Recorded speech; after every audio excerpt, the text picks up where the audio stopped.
I was really grateful for Peggy for even attempting to try to think about coming down after such a thing. She said she would call in, but I said, no, that's okay, just sleep. It'll be all right. Then Bob got her. He's going to say everything that he's in her head.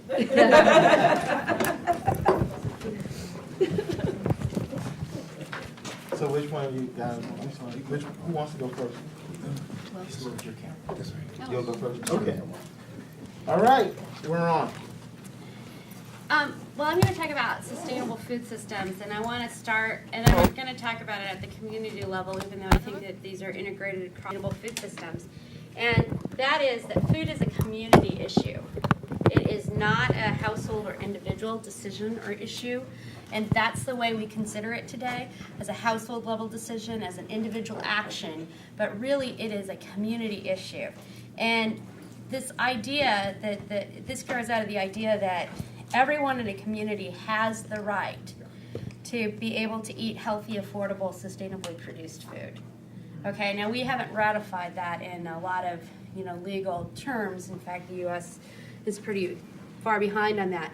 But that's where, that's what we're moving to, is that this is a right. So then, food then is a community priority and needs to be thought of as a community priority. And we don't do that. Does anybody have a Department of Food? At a municipal, at a regional, estate, or federal level, we don't have it. Right, and that's one option that has emerged, has been the formation of food policy councils. Toronto has it, enshrined in law. Connecticut does too, Hartford. But then there are various forms of community food policy councils or coalitions. But these are one of the things that really undertake planning and ideas about food as a community issue, and that's really crucial. And I want to ratify something that Carl said was about the privatization. Decision making about food has really been privatized. And right now, a lot of the decision making about food is not in the hands of us as individuals or as community members, but in the boards of directors of major agribusiness companies that operate across the globe. It's really who gets to make a lot of the decisions, particularly around food manufacturers, food processors, and so on. The second principle I think is really important is that the production of food needs to be protected, okay, wherever that exists, in urban areas, peri-urban areas, or semi-rural, peri-urban areas, or rural communities.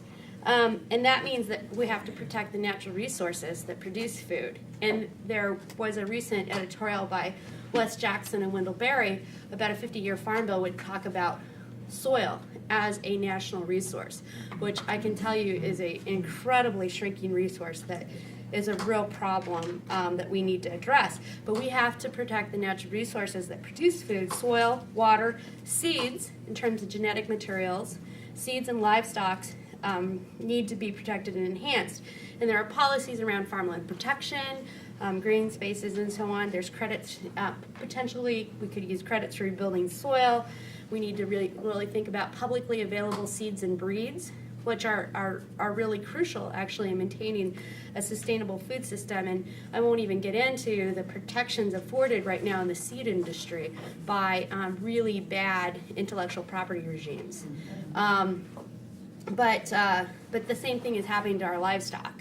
So those are really things that need to be thought of as common property. And a lot of advances in Brazil, in the U.S., and internationally have come out of public research agendas that need to be public input on.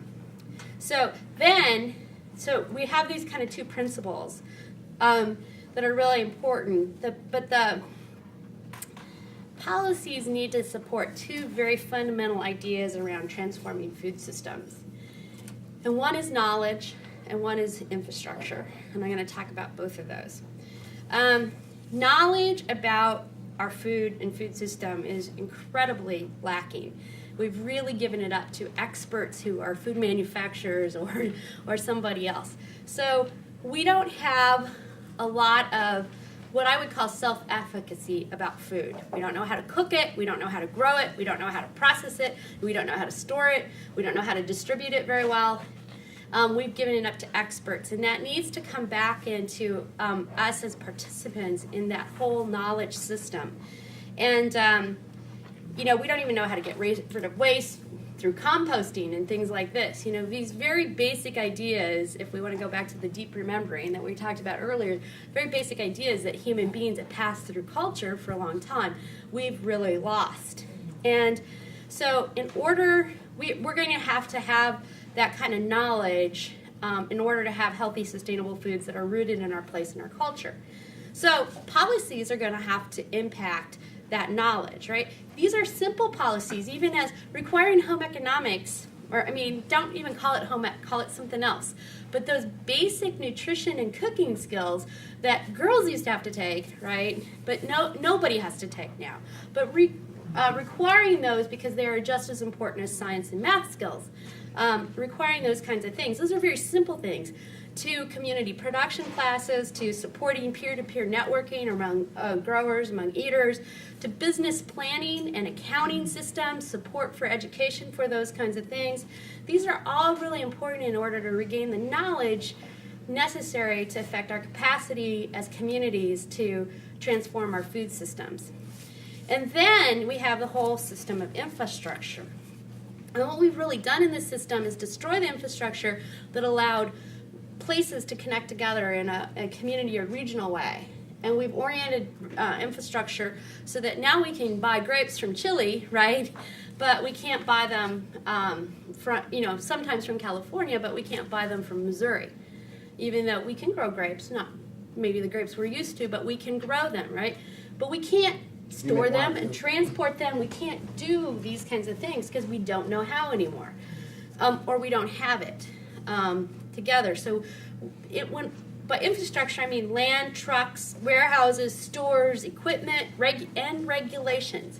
And I want to make sure that I'm going to talk a little bit about regulatory infrastructure that all of these things support the production and consumption of healthy, sustainable food in our place or region. And so we have to think about policies that will help do this. And as we were talking about the policy parking lot up there, the policy tracker, urban agriculture came up and somebody mentioned Cuba. And that is absolutely one of the best examples of a policy change that was necessitated, right, by crisis. But it became a priority for Cuba to produce as much food as possible because of, international regime changes. And they did it. But they did policies. They relaxed.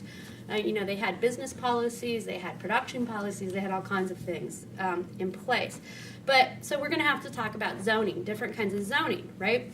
Zoning for community gardens or providing water for community gardens, but actually just the idea of encouraging production in a particular place. Right now we have covenant agreements in suburbs, right? Not only can you not have a clothesline, you can't have a garden. You can't have an edible landscape. You can't have small livestock, right? Because small livestock spreads disease. Yet, we've had many of these systems in the past, and we have places where they're grandfathered in, and it works perfectly well. So we have to think about zoning issues on that in that sort of way. We have to think about food safety regulations, I believe, in a much different way.